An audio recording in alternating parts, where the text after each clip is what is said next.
Y empecemos a ver cómo se construyó el paradigma dominante o el dogma hegemónico. Salir de la Matrix para entender de qué manera el darwinismo ha marcado nuestra forma de entender el mundo y de interpretar la naturaleza, tenemos que hacer un repaso de los hechos de los naturalistas y de los aportes que han hecho cada uno de ellos. La transformación de las especies era estudiada por muchos naturalistas antes que Darwin. El más emblemático es Lamarck, el naturalista que en 1809 estableció una teoría completa de la evolución y la transformación de las especies, en donde estableció dos mecanismos fundamentales, que es el uso y desuso de los órganos y la herencia de caracteres adquiridos, más tarde retomados por Darwin. Las ideas de selección natural ya existían entre muchos naturalistas como Wallace, Edward Blyth, Patrick Matthew Wells y una decena más. En la construcción del paradigma hegemónico o dogma dominante, se hizo cierta caricaturización de Lamarck para poder después refutarlo. Pero debemos tener en cuenta que Lamarck ha hecho un trabajo titánico caracterizando los invertebrados, estableciendo las claves dicotómicas, y también estableciendo los mecanismos que finalmente toma Darwin.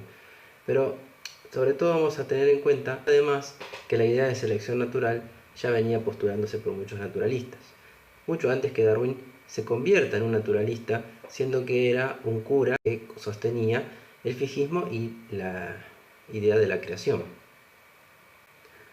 En la naturaleza, en el origen de la jirafa, los individuos que comiesen más alto y que pudiesen durante los periodos de escasez alcanzar aunque sea una pulgada o dos por sobre los otros, serían frecuentemente preservados. Esto fue escrito por Darwin en 1859. Una definición que podría atribuirse perfectamente a Lamarck, de acuerdo a lo que se enseña y se transmite frecuentemente sobre este tema. Los principales agentes que parecen provocar el estado rudimentario en los órganos son la falta de uso. Ahí Darwin marcando el uso y desuso de los órganos como mecanismo en la evolución y transformación de las estructuras. En cambio, Lamarck ofrece esta explicación, entre muchas otras, en Filosofía Zoológica 50 años antes que Darwin. Situaciones y posiciones muy diferentes hacen primero variar simplemente a los individuos que se encuentran expuestos a ellas. Con el paso del tiempo les lleva a diferencias que se convierten en esenciales para su ser. Tras muchas generaciones sucesivas, estos individuos que pertenecían originalmente a otra especie se encuentran transformados por fin en una especie nueva. Estos mecanismos en el que el individuo y el ambiente interactúan inseparablemente y hacen variar, implican una cuestión intrínseca a la naturaleza, la idea de la evolución y transformación. Y es precisamente lo que observamos actualmente al observar patrones de reorganización y de integración que son inherentes a la naturaleza y que constituyen la clave para la transformación y evolución de las especies. Selección natural antes que Darwin. Bueno, por ejemplo, tenemos esta frase de Saint-Hilaire: que se hizo artificialmente para los animales parece hacerse con igual eficacia, aunque más lentamente, por la naturaleza adecuada para los países que habitan. De la variedad de accidentales del hombre, lo que ocurriría entre los primeros habitantes dispersos, alguien estaría mejor preparado que los demás para soportar las enfermedades del país. Esta raza se multiplicaría mientras que las otras disminuirían. También Wells expresa: el mundo externo es todopoderoso en la alteración de la forma de los cuerpos organizados. Estas modificaciones se heredan e influyen todo el resto de la organización del animal, porque si produce efectos dañinos, los animales que la exhiban perecen y son reemplazados por otros de alguna forma diferente, ¿no? También está la idea de selección natural, pero siempre basado y estudiándose en los macroorganismos y sobre todo animales. O sea, es una visión muy sesgada de la naturaleza, dado que los macroorganismos, eucariotas y animales representan un porcentaje menor en la inmensa diversidad biológica. Patrick Matthew, que es el único que es reconocido por Darwin en una edición posterior de su obra como un autor de la idea de selección natural, que dice: como el dominio de la existencia es ilimitado y preocupado, solo los más duros, robustos y mejor adaptados a las circunstancias individuales son los que lucharán para llegar a la madurez. Aquellos que desenvuelvan en situaciones para las cuales tienen adaptaciones superiores y un mayor poder de ocupación que los otros más débiles y menos acomodados a las circunstancias serán destruidos prematuramente. Este principio está en acción constante y regula el color, la figura, las capacidades y los instintos. También selección natural antes que Darwin fue planteada por Edward Blyth. Edward Blyth postula un mecanismo similar a la selección natural y Darwin lo leyó en su viaje en el Beagle. Y finalmente también podemos mencionar a Alfred Wallace, que desarrolló una teoría de selección natural antes que Darwin. El manuscrito de Wallace fue leído posteriormente al de Darwin, si bien él lo escribió antes. Según Wallace, cada especie deviene en coincidencia con el tiempo y espacio de otras especies estrechamente relacionadas, estableció un principio de divergencia. En 1856, Wallace visitó Bali. En Bali había carnívoros propios de Asia, mientras que en Lombok había marsupiales propios de Australia.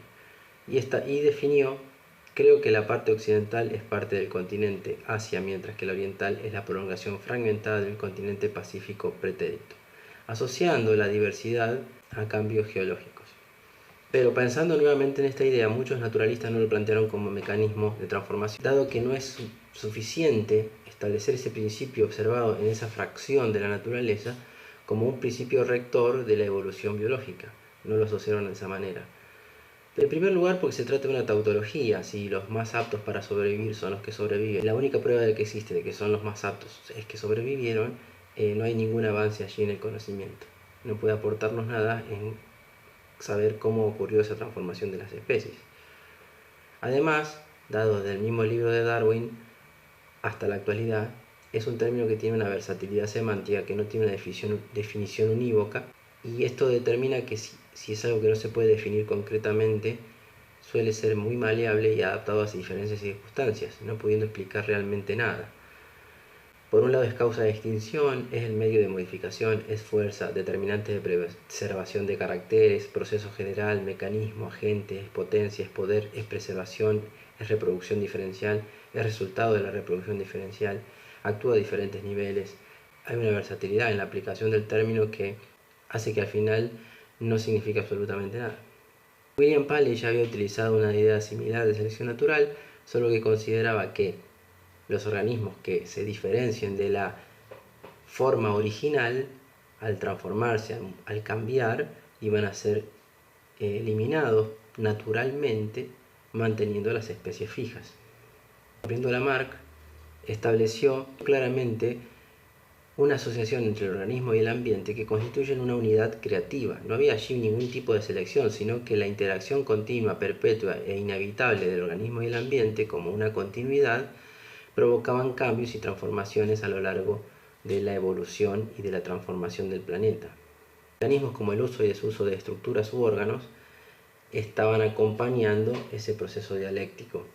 Y también la herencia de caracteres que esa transformación y ese salto evolutivo se iban a mantener y van a persistir en la próxima generación. Actualmente la transferencia horizontal de genes, mecanismos como el CRISPR, los integrones, ponen en evidencia que existen ciertos mecanismos de integración y de reestructuración, caracteres nuevos que son heredables. La poliploidía, la simbiogénesis y la epigénesis también aportan y refuerzan la idea de herencia de caracteres adquiridos. Y Lamarck lo estableció en su momento en la siguiente frase: grandes cambios en las circunstancias constantes llevan a cambios en los seres vivos, en sus hábitos, en nuevas acciones o nuevas necesidades que implican una transformación en el uso de órganos y estructuras. Esto es notable porque lo que se observa en la naturaleza, ya a nivel molecular, ya descriptos, es que cambios circunstanciales en todo ese sistema que constituyen el organismo y el ambiente provocan reorganizaciones y una respuesta del sistema. Y para eso tenemos que abordarlos con los sistemas complejos. El sistema se reorganiza, sea reorganización de genes, sea integración viral, la emisión de partículas virales, y reorganizaciones genómicas a nivel de poblaciones que están interviniendo en los cambios estructurales. Pero ¿por qué, pese a las críticas que recibió en su momento, terminaba de reunir y de describir el origen de las especies y los mecanismos ya eran conocidos, todo lo verdadero era viejo y todo lo nuevo era falso? ¿Por qué se estableció y se elevó a la figura de Darwin como el genio que había aportado realmente una teoría evolutiva? Bueno, lo que sucedía era que desde el Imperio Británico había que frenar las ideas revolucionarias y científicas que traía Francia, y además la Royal Society y el Club X, un grupo de científicos que estaba profesionalizando la ciencia pero con muchísima llegada al gobierno y al imperio, promovió el desarrollo de este tipo de teorías que lo que hacían era proyectar una idea y una ideología a la naturaleza para entender y para traer después, como si fuese una justificación natural, de su ideología de la explotación global que implica el imperialismo, la supervivencia de los más aptos. Las teorías del libre mercado, las teorías imperialistas, la teoría de dominio, de explotación, encontraban ahora un justificativo natural. Eran nada más y nada menos que las ideas dominantes.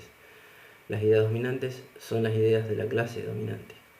Es por eso que en la segunda parte del nombre, del título del libro de Darwin, es donde encontramos la clave de por qué se estableció y se proyectó desde allí una forma de ver la naturaleza y un sentido del mundo.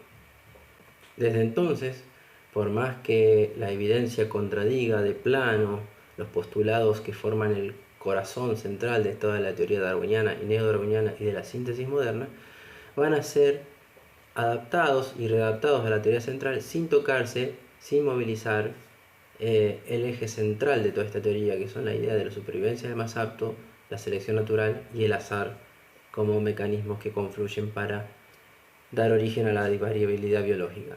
Sin embargo, la evidencia nos lleva a que realmente, si nos despojamos de todo este dogmatismo, podamos encontrar una teoría evolutiva real, basada en hechos, en las evidencias, y que apuntan a volver a los naturalistas que venían haciendo un buen camino en cuanto a la investigación biológica de la naturaleza y la evolución, y con las herramientas actuales, como por ejemplo el estudio de los sistemas complejos, la epigenética, la simbiogénesis, construir una teoría de la evolución realmente científica.